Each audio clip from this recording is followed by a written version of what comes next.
એટલે તારું કહું નામ છે ને બીજાનું કહું નામ છે પેલા તને તેડા ચડો પછી હું જાઓ દે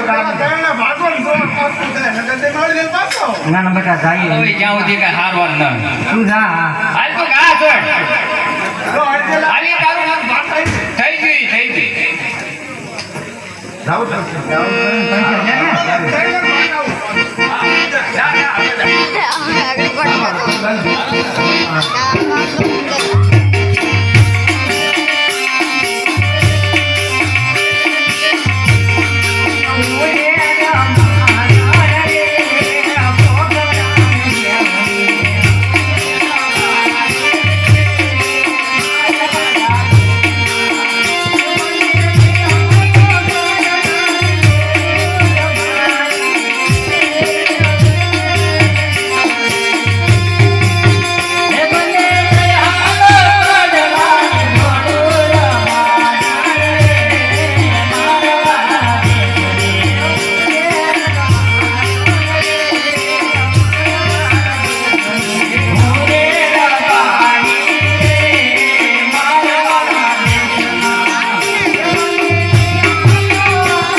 પૈસા છે ને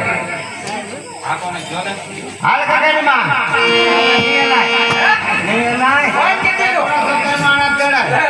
બોલો તો કોઈ એને તકલીફ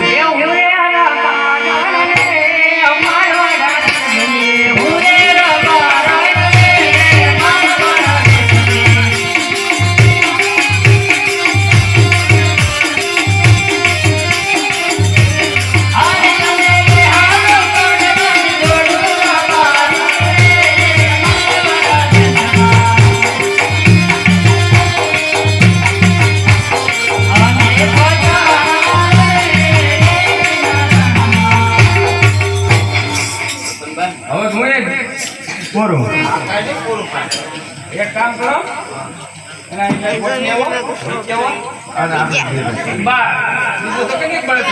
હવે કામ કરો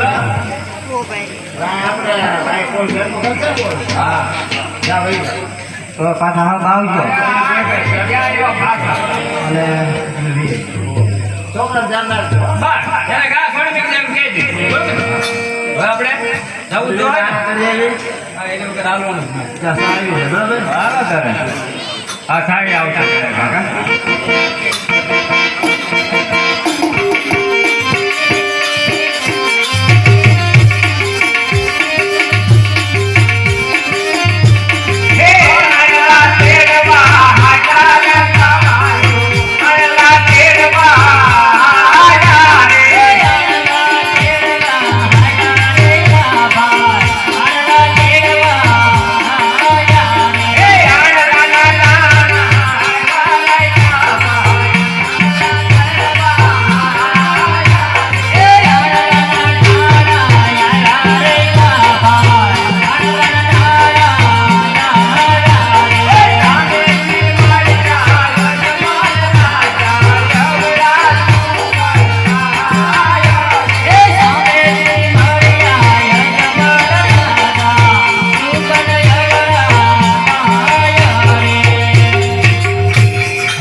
સમાજમાં રાજા મળ્યા છે યજમાન રાજા પેટના વાંચા છે તેમના છોકરાને નાના તેડવા જઈ તો આપણે તો છોકરો એટલે આપણે ઓળા પડી ઉભા રહી એ બચી જાય પ્રધાનજી, આ રાયકા ભાઈઓ સારા કામે જાય એવું લાગે છે અને આપને લોહી અવળું થઈ ગયા તો તેની તમે વાઈફાઈ કરશો તો તમને દેવી નકર ત્યાં ગોતવાની લાવું જોઈએ સાસુ સત્ય કે તમારા મહારાજાને રીત તો નહીં ચડે ને.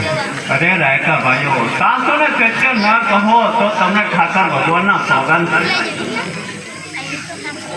અરે મહારાજા, આ પેટના વાંજા છે હો.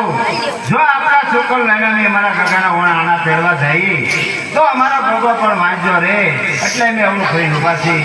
અરે રાયકા ભાઈઓ, મારે આંગણે તો લાશા લક્ષ્મી અને સગુણા ત્રણ દીકરી છે, તો કેવી રીતે વાંજો અવતાર છે? અરે મહારાજા, દીકરી છે તો પારકા ઘરની થાપણ કહેવાય. આજે પરણાવો એટલે કાલે પોતપોતાના સાસરે ચાલી જાય. બાડો બાડો લૂલો લંગડો પુત્ર હોય તો રાજ ચલાવે, નકર રાજને એક દિવસ તાળા દેવાય. અરે રાયકા ભાઈઓ, તમારી વાત કેવી સત્ય છે. આજે જો તમારે અવળા સુકન છાવાય તો કાલે સવારે સૂર્ય ઉગતા સવાયા સુકલે તમારા ગગન મોરના આના તેડવા. બહુ સારું મહારાજ. એ દુકાન લેવા